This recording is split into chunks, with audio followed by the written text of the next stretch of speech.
El Señor esté con todos ustedes. Proclamación de la buena noticia de Jesús según San Mateo. En aquel tiempo comenzó Jesús a manifestar a sus discípulos que tenía que ir a Jerusalén y padecer allí mucho por parte de los ancianos, sumos sacerdotes y escribas, y que tenía que ser ejecutado y resucitar al tercer día. Pedro se lo llevó aparte y se puso a increparlo. Lejos de ti tal cosa, Señor, eso no puede pasarte. Jesús se volvió y dijo a Pedro: ponte detrás de mí, Satanás. Eres para mí piedra de tropiezo, porque tú piensas como los hombres, no como Dios. Entonces dijo a los discípulos: si alguno quiere venir en pos de mí, que se niegue a sí mismo, tome su cruz y me siga. Porque quien quiera salvar a su vida, la perderá, pero el que la pierda por mí la encontrará. Pues ¿de qué le sirve a un hombre ganar el mundo entero si pierde su alma? ¿O qué podrá dar para recobrarla? Porque el Hijo del Hombre vendrá con la gloria de su Padre entre sus ángeles, y entonces pagará a cada uno según su conducta. Palabra del Señor. Una cosa que es importante para nosotros poder entender el contexto de los evangelios y de lo que nos dice la palabra, es que, a ver, los primeros cristianos, ellos prácticamente se pusieron de acuerdo en sus escritos 50 años después que pudieron ver a Jesús muerto en una cruz. Toda una madurez de 50 años, ellos organizándose con la gracia del Espíritu Santo. Para ellos no fue fácil, porque vivir con Jesús en carne y hueso, y después de ellos, pues digamos que saber que era el Mesías, y de repente lo ven en una cruz muerto, como el peor de los bandidos, pues eso desconcierta a cualquiera.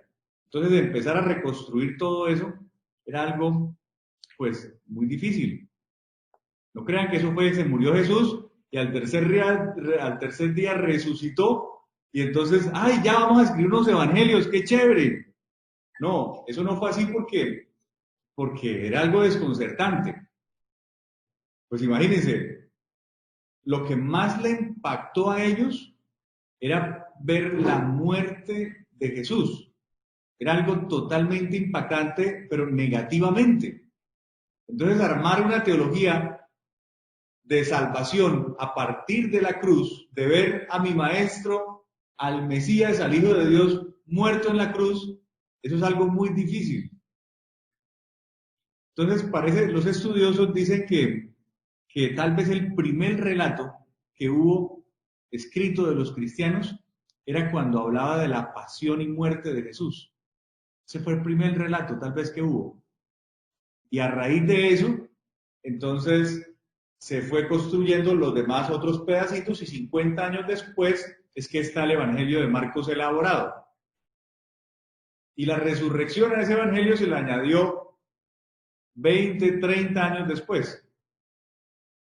Pero yo quiero que nosotros podamos apreciar un poco lo impactante para los discípulos sobre la muerte de Jesús, sobre verlo cargar una cruz e ir allá al monte donde lo crucificaron. Imagínense qué esperanza podían tener estos seguidores de Jesús. Entonces, obviamente, todo lo primero que se escribió fue sobre la muerte de Jesús. Y entonces, imagínense los primeros cristianos reflexionando sobre la esperanza. Si lo que mi maestro me dejó como legado fue que me mataron en una cruz, era el castigo más horrible que había en ese momento. Ni siquiera un ciudadano romano, por malo que fuera, lo mataban en una cruz. Ese era un castigo de escarmiento total para todos los que pertenecían, los que no eran del Imperio Romano. Y por eso era tan impactante que al momento de redactar los evangelios, ellos pusieron el anuncio de la pasión y de la muerte de Jesús anteriormente, fueron reconstruyendo eso poco a poco. Yo no sé si Jesús tal vez lo decía así o no, pero el impacto que quedó en las mentes de esta gente era demasiado.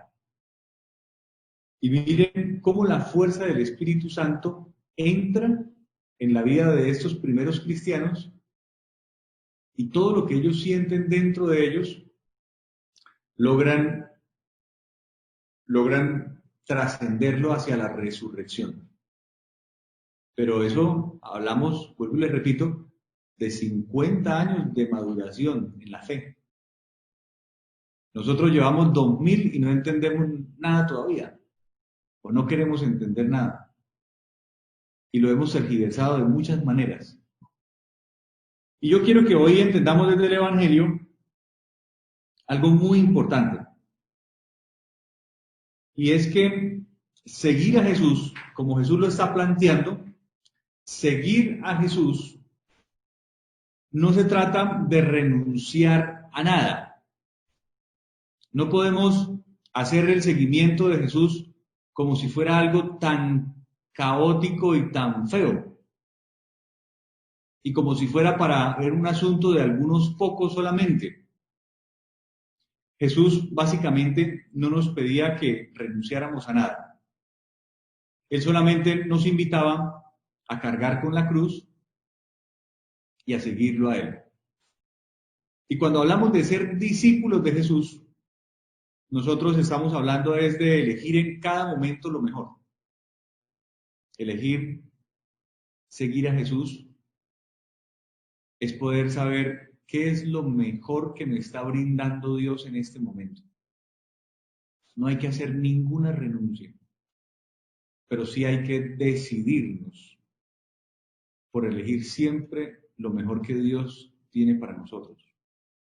Entonces evitemos un poco, cuando hablamos de ser cristianos y de ser discípulos, evitemos estar diciendo, ¿a qué voy a renunciar? Y más bien concentrémonos en lo que vamos a elegir. ¿Y qué es lo mejor que tiene Dios para mí? Por eso cuando hablamos de cruz, pues nosotros estamos hablando desde que el mundo nos está ofreciendo muchas cosas y yo estoy eligiendo la mejor. No la más cómoda, sino la mejor. No la que más me conviene y la que más me interesa, sino la mejor opción que Dios me da.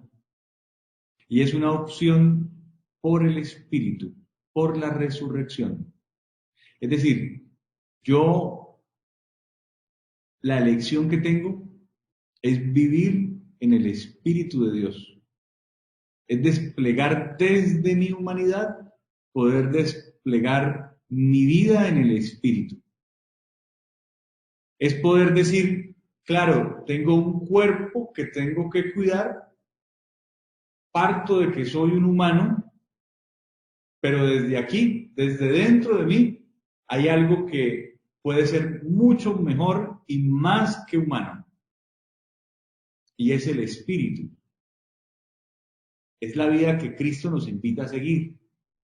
Y por eso, más que una renuncia, se trata de elegir lo mejor.